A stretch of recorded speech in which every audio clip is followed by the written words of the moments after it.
అదరగొట్టే కారం రంగు రుచి ఆచి కారం పొడి. హైదరాబాద్ మెట్రో రైల్లో కీలక పరిణామాలు చోటు చేసుకుంటున్నాయి. మార్చి 31లోగా మెట్రో రైలును ఎల్ఎన్టీ నుంచి రాష్ట్ర ప్రభుత్వం స్వాధీనం చేసుకోనుంది.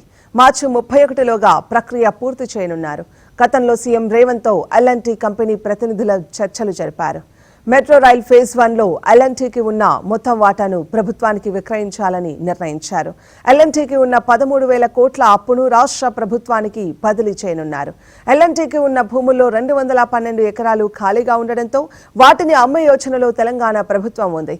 భూముల అమ్మకం ద్వారా వచ్చిన డబ్బుతో అప్పుల భారం తగ్గించుకోనుంది.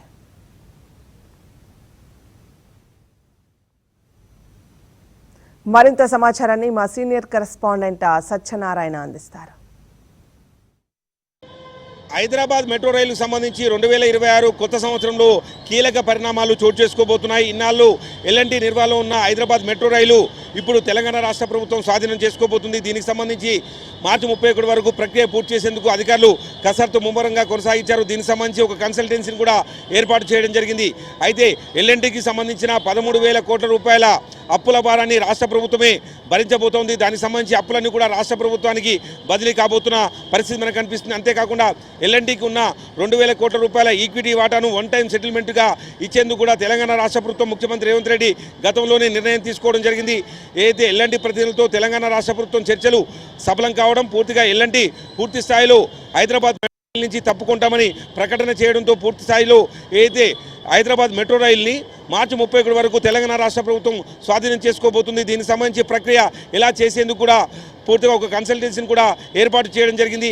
అయితే అప్పుల భారాన్ని అయితే 13,000 కోట్ల రూపాయల అప్పుల భారం కానీ వన్ టైం సెటిల్మెంట్ 2,000 కోట్ల రూపాయల డబ్బులను కానీ పూర్తి స్థాయిలో మొత్తం 15,000 కోట్ల రూపాయలు కావాల్సిన నేపథ్యంలో ఈ అమౌంట్ని ఎలా సర్దాలన్న ఆలోచనలో ప్రభుత్వం ఉంది. దీనికి సంబంధించి గతంలో ఎల్ఎన్టీకి ఇచ్చిన భూముల్లో 212 ఎకరాల భూములు ఇప్పుడు ప్రస్తుతానికి ఖాళీగా ఉన్నాయి. ఆ భూముల అమ్మకం ద్వారా వచ్చే డబ్బులతో ఈ ఎల్ఎన్టీ అప్పుల భారాన్ని క్లియర్ చేసే పనిలో అధికారులు నిమగ్నమైపోయారు. ఇప్పటికే కన్సల్టెన్సీ పలు సూచనలు కూడా ప్రభుత్వానికి ఇస్తున్న పరిస్థితి కనిపిస్తుంది. ఇటీవల ఏదైతే సిఎస్ రామకృష్ణారావు అధ్యక్షతన ఎల్ఎన్టీ ప్రతినిధులు అలాగే రాష్ట్ర ప్రభుత్వంతో సంబంధించిన మెట్రో రైలు అధికారులతో ఆయన చర్చలు కూడా సంప్రదింపులు కూడా చేయడం జరిగింది. గతంలో ముఖ్యమంత్రి సమక్షంలో ఎలాంటి చర్చలు జరిగాయో ఆ చర్చలు పూర్తి స్థాయిలో మార్చి 31 వరకు ఈ ప్రక్రియ పూర్తి చేయాలని సిఎస్ కూడా ఆదేశాలు జారీ చేయడం జరిగింది. వడివడిగా దానికి సంబంధించి హైదరాబాద్ మెట్రో రైలు మొదటి దశ ఏదైతే 69 కిలోమీటర్లు 3 కారిడార్లో నడుస్తూ ఉందో ఎల్బీ నగర్ నుంచి మియాపూర్, నాగోల్ నుంచి రాయదుర్గం, జేబీఎస్ నుంచి ఎంజీబీఎస్ 3 కారిడార్లో నడుస్తున్న హైదరాబాద్ మెట్రో రైల్ని పూర్తి స్థాయిలో ఈ కొత్త సంవత్సరంలో ఆర్థిక సంవత్సరం ఏదైతే ఏప్రిల్ 1 నుంచి పూర్తి స్థాయిలో ఈ తెలంగాణ రాష్ట్ర ప్రభుత్వం కంట్రోల్కి రాబోతున్న పరిస్థితి మనకు కనిపిస్తుంది. ఇది ఇలాగా కొనసాగుతున్నాయి. మరోవైపు అయితే హైదరాబాదు జిహెచ్ఎంసీని ఔటర్ రింగ్ రోడ్ వరకు విస్తరించిన నేపథ్యంలో పూర్తిగా మెట్రో రైళ్లు కూడా విస్తరించేందుకు ఇప్పటికే జనాలు హైదరాబాద్ మెట్రో రైల్లో 5 లక్షల మంది ప్రయాణం చేస్తూ ఉన్నారు. ఈ జనాభాకు తగ్గట్టుగా విపరీతమైన ట్రాఫిక్ రద్దీ ఉన్న నేపథ్యంలో మెట్రో 2వ దశను కూడా తీసుకొచ్చేందుకు రేవంత్ రెడ్డి సర్కార్ ఒడివడిగా అడుగులేస్తుంది. అందులో భాగంగా 2వ దశలో మొత్తం 163 కిలోమీటర్ల మేర మెట్రో రైలు తీసుకొచ్చేందుకు ఇప్పటికే కేంద్ర ప్రభుత్వానికి డిపిఆర్ కూడా పంపించడం జరిగింది. డిపిఆర్ అంతా కూడా కేంద్ర ప్రభుత్వం దగ్గర పెండింగ్లో ఉన్న పరిస్థితి మనం చూస్తున్నాం.